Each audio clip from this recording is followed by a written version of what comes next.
What we're looking at here is a Sumerian tablet that actually shows the tree of life, flanked by divine beings. You can see here the Anunnaki on each side. When scientists began rereading ancient Sumerian clay tablets with the help of artificial intelligence, no one expected the results to be so unsettling. These are the same tablets that have been lying in fragments in museums and ruins around the world for thousands of years. Some mislabeled, some untranslated, and some almost completely forgotten. Previously, scholars studied these fragments in isolation, so the complete picture never emerged.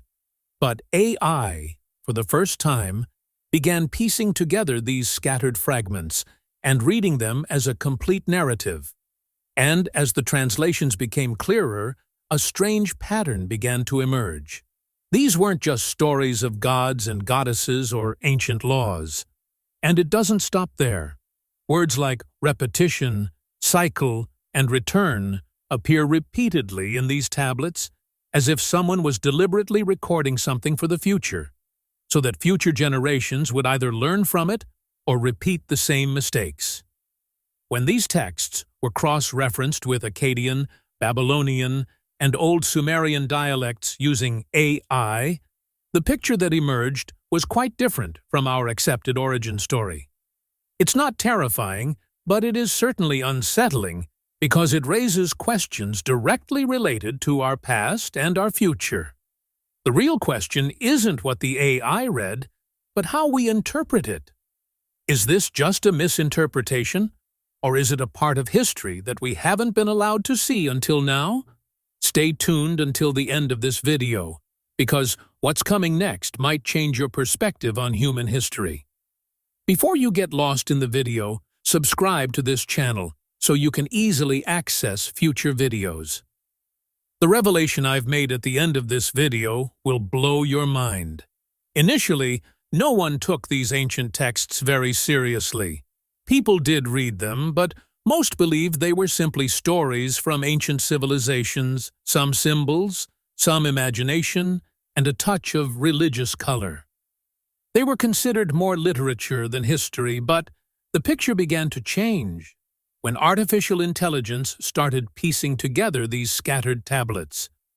When fragments from different locations were compared, the revelations were astonishing. As AI restored the texts, it became clear that they contained not just narratives, but detailed records.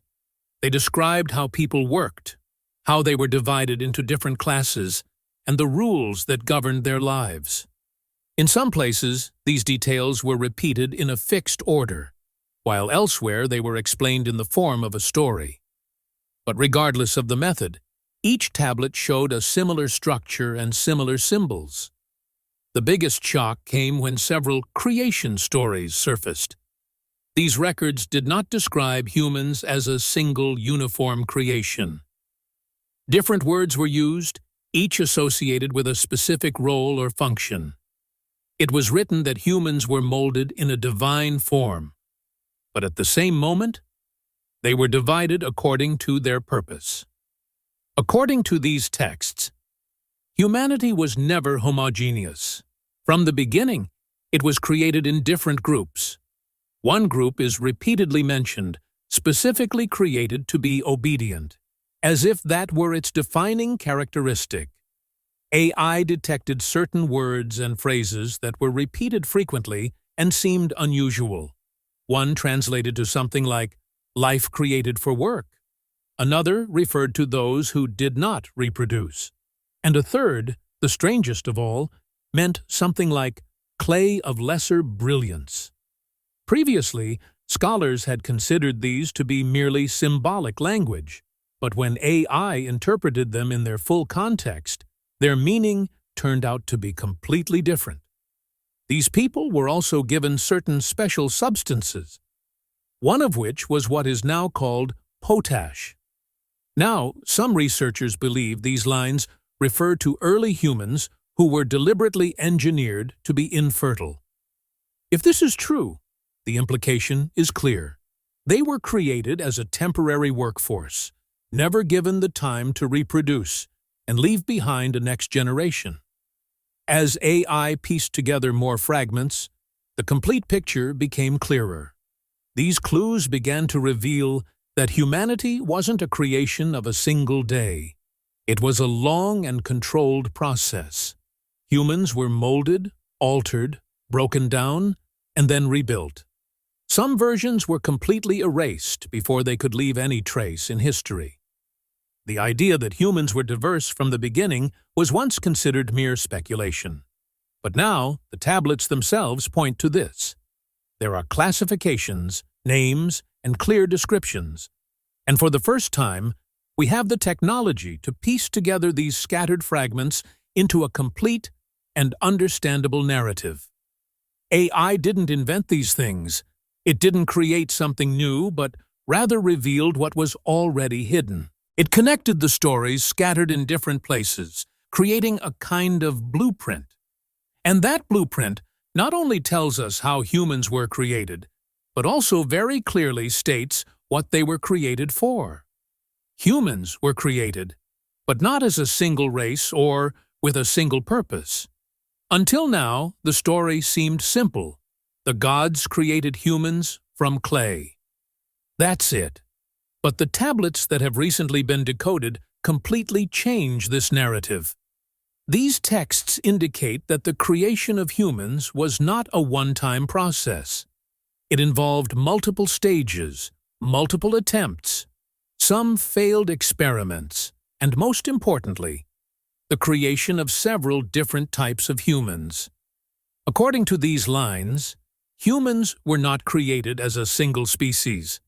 They were, in a way, models and prototypes.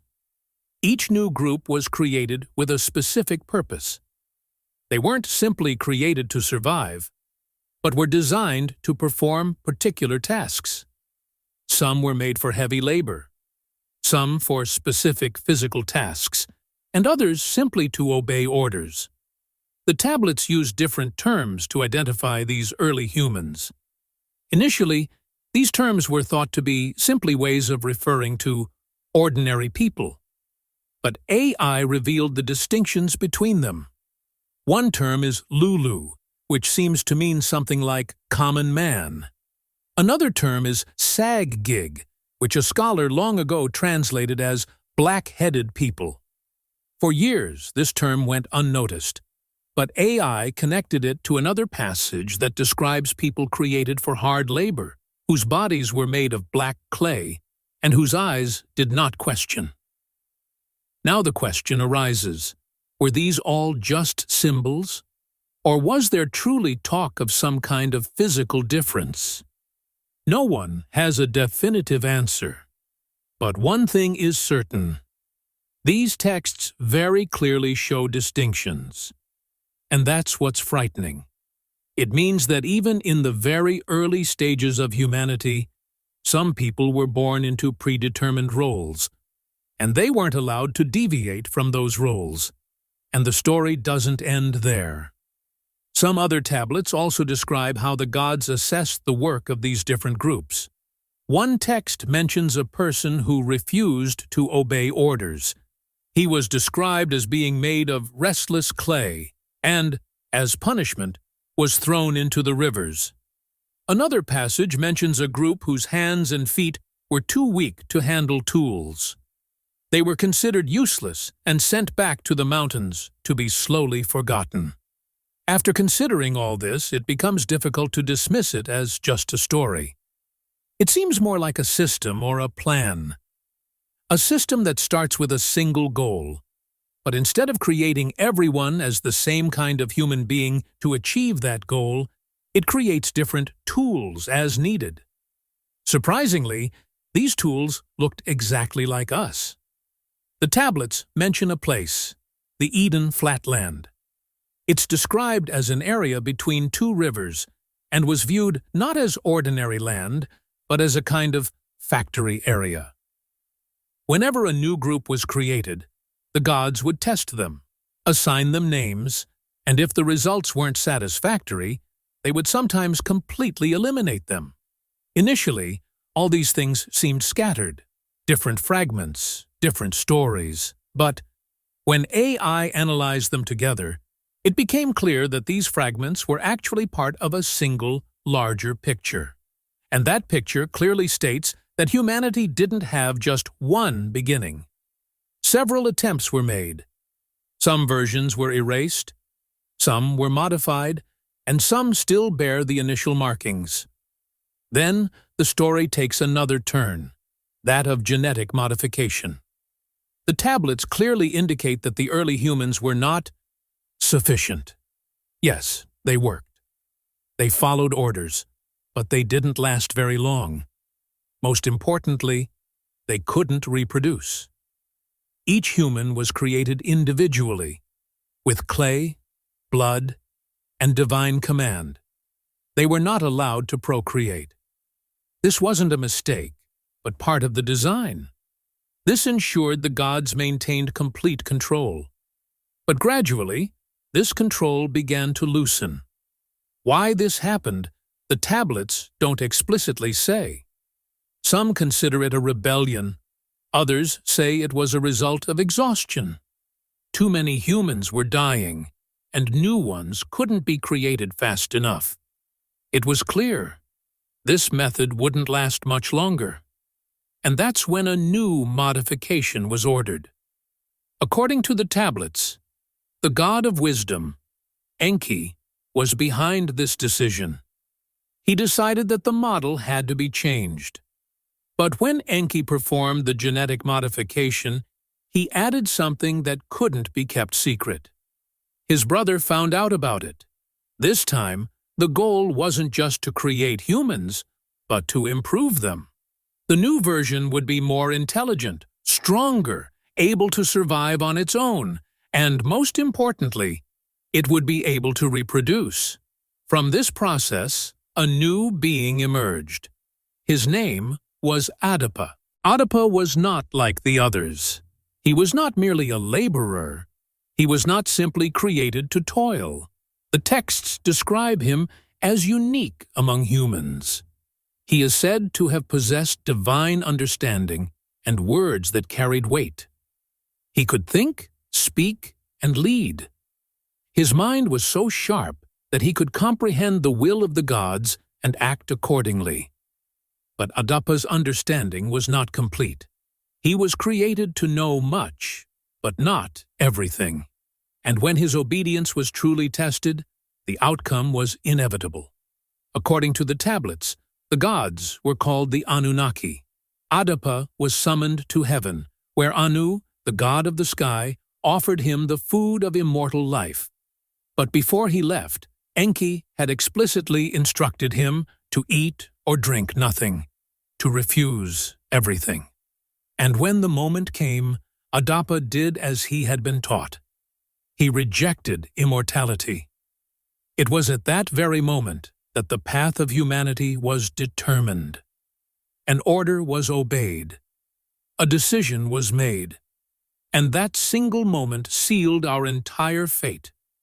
One more thing becomes clear from the tablets. Enki gave Adapa understanding, but not complete freedom. Whether this was intentional or a form of precaution is uncertain. But the result was undeniable. Humans would live, they would progress, they would learn, but they would inevitably die one day. This is what sets Adapa apart from the others. He was neither entirely a tool nor an entirely free being. He was the link between the two. And with his creation, something else began: division. Because this upgrade was not given equally to all. Some human groups remained bound, tied to labor, obedient, without the capacity to think beyond their tasks, and others, like Adapa, were created with greater latitude. They could learn, adapt to circumstances, and even lead when necessary. This distinction isn't immediately obvious in the stories, but when AI analyzed all the contexts together, this division became clear. It became apparent who was allowed to advance and who was simply left to perform their assigned tasks. This also reveals that inequality is nothing new. Its roots go back a long way, to those initial decisions when not everyone was given an equal opportunity, and these decisions later led to a conflict. A conflict not only between humans and gods, but also among the gods themselves. There was a division among the Anunnaki themselves, control versus freedom. Not all the gods agreed on what should be done with humanity. The Sumerian texts don't hide this truth.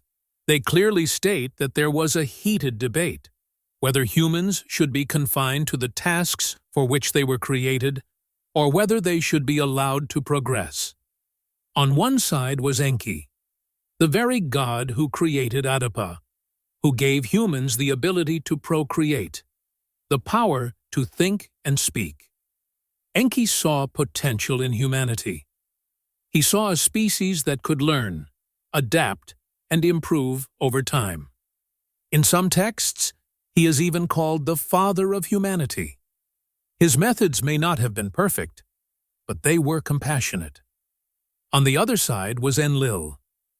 Among the Sumerian gods, he represented power and order, the one who commanded, the guardian of the system, and above all, the god who demanded obedience.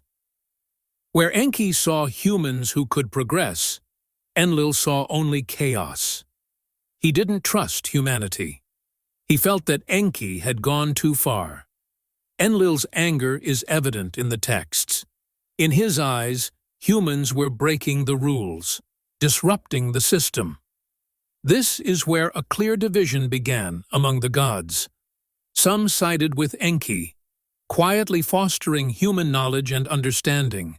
Others stood with Enlil, demanding boundaries, punishment, and a reset. The impact wasn't limited to the heavens, it was felt on Earth as well. Some humans were guided through dreams. They were given knowledge of the movement of the stars, the power of seeds, the art of writing and counting, and metalworking. Meanwhile, other humans were suppressed. They were relegated back to hard labor and toil. Their generations were deliberately kept simple, docile, and controlled. This disparity is even more striking in AI translations. In some instances, humans are described as guardians of grain, creators of laws. In others, they appear as nameless laborers whose stories were erased at birth. This development wasn't accidental. It was a predetermined path, a written inequality. And its cause was a divine rift that deepened over time. At one point in the tablets, the story takes a decisive turn. It is described that Enlil became extremely angry that humans were not only multiplying, but also becoming more intelligent and capable. In his view, they had crossed a line. And then he made the harshest decision, to end everything. He ordered a devastating flood. This flood wasn't meant to cleanse the earth. Its purpose was straightforward, to wipe out humanity. Enlil saw it as the end of a project that had gone far beyond his intentions. In his view, it was a failed experiment that needed to be eradicated so that order could return to its former structure. But, once again, Enki intervened. He didn't let everything end just like that. He chose one man and warned him of the coming destruction. That same man, known in different traditions as Ziusudra, Utnapishtim, or Noah, became the last thread of the human story. Enki didn't save everyone. To be honest, he couldn't have, but he did ensure that the human race wasn't completely annihilated. He saved a few, just enough for humanity to continue and for the form in which Enki saw hope to survive. But this conflict didn't end there. It simply transformed. What follows in the tablets is even more unsettling. The creation stories were already strange, but the descriptions that follow don't resemble any kind of narrative at all. Hidden among the creation hymns and genealogies of the gods are lines that read like a record or a log, as if someone were detailing tools, materials, and systems. They made no sense in the context of that time. But now, with the help of AI, these lines have been properly deciphered, and they are raising questions that no one has been able to fully answer even today. How could a 5,000-year-old civilization possibly talk about flight? How did they know how metal behaves when heated? How could they describe an energy that could turn day into fire? In one place, there's a description of vehicles with wings made of wood and metal, soaring through the sky with a thunderous roar. It's written that they were powered not by wind, but by fire burning within. Elsewhere, there's mention of a liquid metal contained within heat, operating with a pulsating, rumbling sound. For years, these accounts were dismissed as mere poetry or fantasy. But when AI analyzed all these fragments together, a clear pattern emerged. Certain words and concepts recur: wings, containers, heat, power, thunder. Nowhere in these texts is it stated that these things were imaginary. On the contrary, it's explicitly stated that they were given by the gods. But not to everyone, only to those deemed worthy, to those considered loyal, to those who had proven themselves useful. According to the Sumerian tablets, knowledge wasn't something humans discovered. It was given to them, and later, that same knowledge was used as a weapon. The AI paid particular attention to certain lines that describe a strange light, a light that burned the earth and left nothing behind. No bodies, no traces. In another passage, it's written that mountains erupted with fire, and entire cities vanished in a single day. Until now, most scholars have considered these to be metaphors for storms, earthquakes, or other natural disasters. But not everyone agrees. Some researchers believe these texts point to technologies that humanity would rediscover thousands of years later, such as complete control over metals, the ability to transmit energy over long distances, and even the technology of flight. The most surprising thing is that this knowledge wasn't given to everyone equally. Some human groups were given these tools and understanding, while others were deliberately kept away from them. Imagine a civilization that gives one group the knowledge of metallurgy, but denies another even the basic freedom of speech. It seems this wasn't a normal, natural society. Rather, it was a system completely controlled from top to bottom, where humans were not at the center, but at the very bottom. And this structure wasn't the same for everyone. Some were groomed for leadership, and others were simply meant to serve. And anyone who questioned this division had their name erased from the records. A single line simply states, "They were shown the mountain, and the mountain did not return them." What this truly meant, we don't know. But we do know that as AI translates more and more, the complete picture is becoming clearer. In the ancient world, technology wasn't a miracle. It was a tool, a means of separating one human from another. And this difference was going to deepen over time. Not just in work, tools, or trust, but in time itself. This is where the Sumerian warning comes in. The Sumerians weren't just builders or worshippers. They were observers. This is what emerged when AI pieced all the fragments together. The Sumerians didn't just gaze at the stars, they meticulously recorded them. For 700 years, in cities like Ur and Babylon, priests documented eclipses, planetary movements, and even the slightest shifts of distant stars. All without telescopes, without modern mathematics. It's described as no ordinary planet. It orbits in a vast trajectory and returns every 3,600 years. For a long time, it was considered just a myth. But when AI delved into and analyzed these texts, something else began to emerge. Repeated mentions of cycles, indications of long intervals, and warnings, not just of Nibiru's return, but of the changes that would accompany it. Looking at all these texts and the AI analysis together, one thing becomes clear. These aren't just stories. They offer a glimpse into an ancient system. The Sumerian tablets don't portray humans as a single, equally created species. Rather, they suggest that humans were created in different classes, each with a predetermined function, limitations, and role. Some were destined for labor, others for worship, some for writing, and others simply for service.